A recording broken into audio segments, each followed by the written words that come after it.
कभी कभी हमारी ज़िंदगी में कुछ ऐसा होता है जो हमें ये सोचने पर मजबूर कर देता है, क्या सच में इस दुनिया में क्या इंसानियत की कोई कदर नहीं। लेकिन किस्मत का खेल भी बड़ा अजीब होता है। सुबह के 11 बजे थे। रेनू शर्मा मुंबई के एक बड़े सुपरमार्केट में वो एक कैशियर के रूप में काम करती थी। अपनी मुस्कान के साथ ग्राहकों का स्वागत करना, बिलिंग करना, खुद को सबसे तेज और सबसे सही कैशियर साबित करना, यही उसकी रोज़मर्रा की ज़िंदगी थी। रेनू को यह नौकरी बहुत पसंद थी। वह साधारण परिवार से थी और ये नौकरी उसके घर के लिए बहुत ज़रूरी थी। उसकी माँ बीमार रहती थी और छोटे भाई के पढ़ाई का खर्च भी उसी के कंधों पर था। लेकिन उसे क्या पता था कि आज की यह शिफ्ट उसकी ज़िंदगी को पूरी तरह बदल देगी।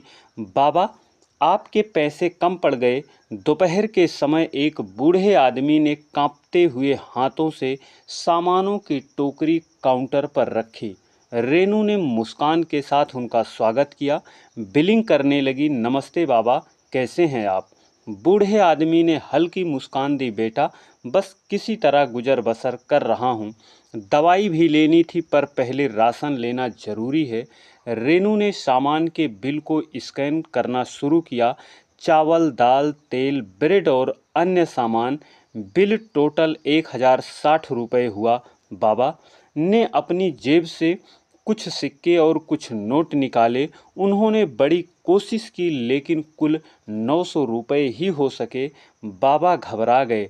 अरे, लगता है पैसे कम पड़ गए, शायद कुछ सामान वापस करने पड़ेंगे। उन्होंने तेल और चावल वापस रखने की कोशिश की लेकिन रेनू के दिल में हलचल मच गई। एक बुजुर्ग आदमी जो खुद के लिए 2 टाइम की रोटी नहीं जुटा पा रहा, क्या उसे दोबारा सोचने पर मजबूर किया जाए? रेनू ने इधर उधर देखा। सुपरवाइजर दूर खड़ा था, सीसीटीवी कैमरा भी ठीक ऊपर था, लेकिन उसका दिल इस बूढ़े आदमी को खाली हाथ नहीं जाने देना चाहती थी। रेनू का एक बड़ा फैसला। उसने अपनी जेब से 160 रुपये निकाले। कुल मिलाकर 1060 रुपये चुपचाप काउंटर में डाल दिए। बाबा, चिंता मत करिए, आपका बिल पूरा हो गया, सामान ले जाइए। बाबा की आंखें आंसू से भर आई। बेटा, तुम बहुत नेक दिल हो, मैं तुम्हारा ये एहसान कभी नहीं भूलूंगा। रेनू ने मुस्कुराते हुए कहा, कोई एहसान नहीं बाबा, बस ये समझिए आपकी पोती ने आपको उपहार दिया। बाबा ने रेनू को ढेर सारी दुआएं दी और धीरे धीरे बाहर चले गए। रेनू को लगा उस दिन का सबसे अच्छा काम किया था, लेकिन उसे नहीं पता था कि यही उसकी जिंदगी का सबसे मुश्किल दिन होगा। सुपरवाइजर की गूंजती आवाज़ जैसे ही बाबा चले गए, सुपरवाइजर का चिल्लाना शुरू हो गया। रेनू, तुमने अभी क्या किया? रेनू घबरा गई। सर, मैंने बस। तुमने किसी ग्राहक का बिल अपने जेब से चुकाया क्या? तुम्हें कंपनी की पॉलिसी का कोई अंदाज़ा भी है? रेनू हड़बड़ा गई। सर, वो बाबा बहुत परेशान थे। सिर्फ 160 रुपये ही तो थे, मैंने अपने पैसे दिए, कंपनी के नहीं। सुपरवाइजर का चेहरा गुस्से से लाल हो गया। ये एक प्रोफेशनल जगह है, कोई चैरिटी सेंटर नहीं। हम यहाँ बिजनेस करने आए हैं, दान देने नहीं। रेनू ने फिर समझाने की कोशिश की।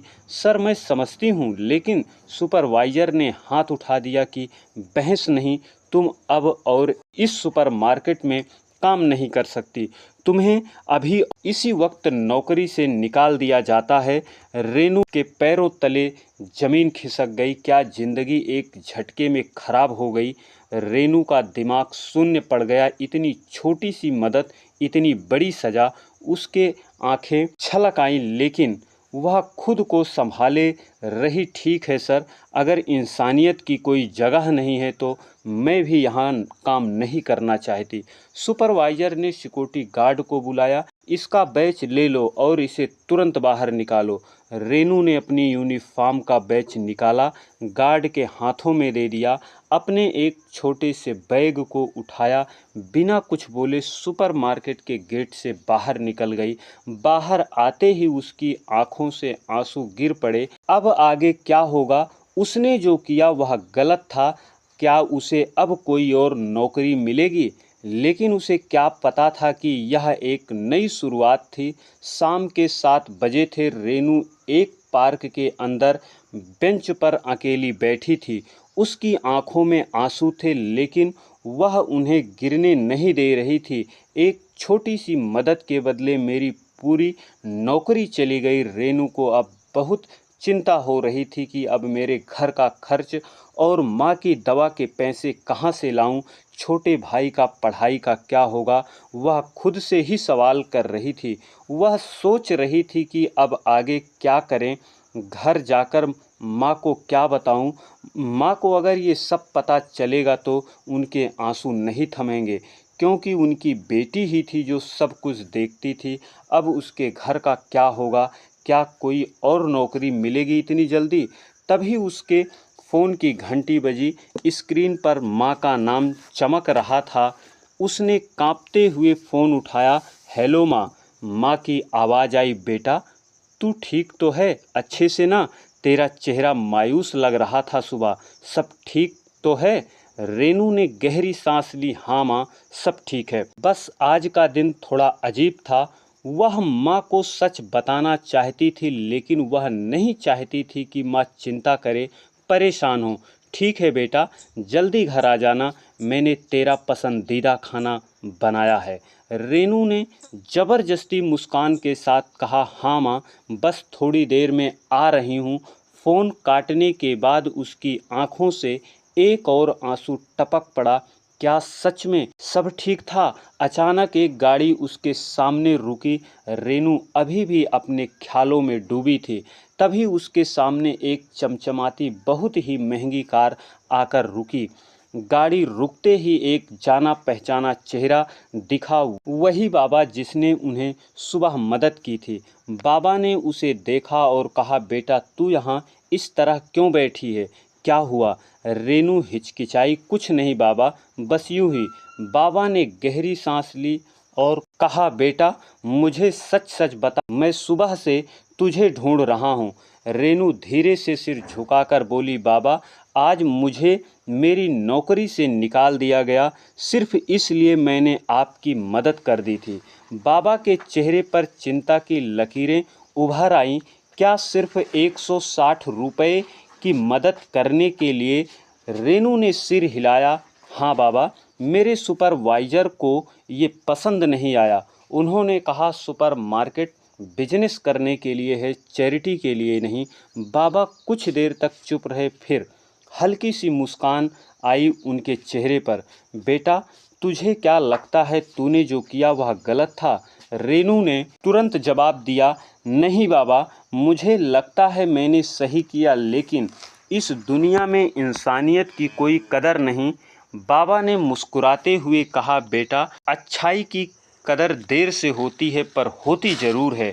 उसी समय बाबा ने ऐसा खुलासा किया जिसे सुनकर रेनू के पैरों तले ज़मीन खिसक गई। जिस सुपरमार्केट ने तुम्हें निकाला वो मेरा ही है। रेनू के चेहरे पर हैरानी थी। क्या? बाबा ने गहरी सांस ली और कहा, हाँ बेटा, मैं वही आदमी हूँ जिसने वो सुपरमार्केट 30 साल पहले शुरू किया था, लेकिन कुछ सालों से मेरा स्वास्थ्य ठीक नहीं रहा। अब मेरा बेटा और मैनेजर ही पूरा काम देखते हैं। रेनू को यकीन नहीं हो रहा था। तो इसका मतलब है आप इस पूरे सुपरमार्केट के मालिक हैं? बाबा हंस पड़े। हाँ बेटा, तुमने जिस इंसान की मदद की वो कोई आम आदमी नहीं, बल्कि उसी कंपनी का मालिक है। रेनू के आंखों में आंसू आ गए। बाबा मुझे नहीं पता था, मुझे लगा कि आपको मदद की ज़रूरत है। बाबा ने प्यार से उसके सिर पर हाथ रखा। यही तो तेरा सबसे बड़ा गुण है बेटा, तूने बिना किसी लालच के मेरी मदद की, और अब मैं तुझे इसका इनाम देना चाहता हूँ। अब से तू इस सुपरमार्केट की नई मैनेजर होगी। रेनू को लगा कि उसके कानों को कुछ गलत सुनाई दिया। क्या बाबा ने सिर हिलाया। हाँ बेटा, मैंने फैसला कर लिया है। जिस लड़की को मैंने आज मदद करते देखा वही आज इस सुपरमार्केट की असली मैनेजर बन सकती है। रेनू अब भी यकीन नहीं कर पा रही थी। लेकिन बाबा, मेरा तो कोई अनुभव ही नहीं है। बाबा मुस्कुराए, तेरे पास दिल है, ईमानदारी है और लोगों की मदद करने का जज्बा है। एक अच्छे लीडर में यही गुण होने चाहिए। रेनू की आंखों में खुशी के आंसू छलक आए। उसकी ज़िंदगी में एक ही दिन में कितना कुछ बदल गया था। सुबह उसे नौकरी से निकाल दिया गया था, अब वही कंपनी उसे मैनेजर बना रही थी। बाबा ने मुस्कुराते हुए कहा, कल से तू अपनी नई नौकरी ज्वाइन करेगी और हाँ, तेरे सुपरवाइज़र को समझाने का वक्त आ गया है। अब ये जगह इंसानियत और ईमानदारी के लिए जानी जाएगी। अगले दिन रेनू उसी सुपरमार्केट में फिर से पहुंची, लेकिन इस बार वह कैशियर नहीं थी, वह सुपरमार्केट की नई मैनेजर थी। जब उसके सुपरवाइज़र ने उसे देखा तो वह हैरान रह गया। तुम यहाँ क्या कर रही हो? रेनू मुस्कुराई और कहा, मैं अब से यहाँ की नई मैनेजर हूँ और सबसे पहले मैं यहाँ की पॉलिसी बदलने जा रही हूँ। सुपरवाइज़र का चेहरा पीला पड़ गया, लेकिन बाबा ने आगे कहा, अब से इस सुपरमार्केट में इंसानियत की भी जगह होगी। अगर कोई ज़रूरतमंद आता है तो उसे इज्जत दी जाएगी, न कि धक्के मारकर निकाला जाएगा। रेनू ने गहरी सांस ली और कहा, ये मेरी ज़िंदगी का सबसे बड़ा सबक था कि अच्छाई कभी बेकार नहीं जाती। अच्छाई का फल देर से मिलता है लेकिन ज़रूर मिलता है। रेनू की ईमानदारी और मेहनत ने उसे एक नई पहचान दिलाई। जो लड़की कल तक नौकरी के लिए परेशान थी, वो आज सुपरमार्केट के मालिक की सबसे भरोसेमंद बनी। इस कहानी से हमें यह सीख मिलती है कि अगर आप दिल से अच्छे हैं और सही काम करते हैं तो दुनिया आपको ज़रूर पहचानती है। अगर आपको यह कहानी पसंद आई हो तो इसे अपने दोस्तों, जानने पहचानने वालों के पास शेयर करें, क्योंकि अच्छाई का फल देर से मिलता है लेकिन ज़रूर मिलता है। वीडियो को लाइक करें, चैनल को सब्सक्राइब ज़रूर करें। आपके एक सब्सक्राइब से हमारा हौसला बढ़ेगा। बेल आइकन भी प्रेस करें ताकि हमारी कोई भी वीडियो सबसे पहले आपके पास पहुंचे। दोस्तों, कहानी के माध्यम से हमारा उद्देश्य किसी की भावनाओं को आहत करना नहीं, किसी को परेशान करना नहीं। हमारा उद्देश्य आपको जागरूक करना, सचेत करना है। फिर मिलते हैं अगली वीडियो में एक नई कहानी के साथ। तब तक के लिए आप सभी को बहुत बहुत धन्यवाद।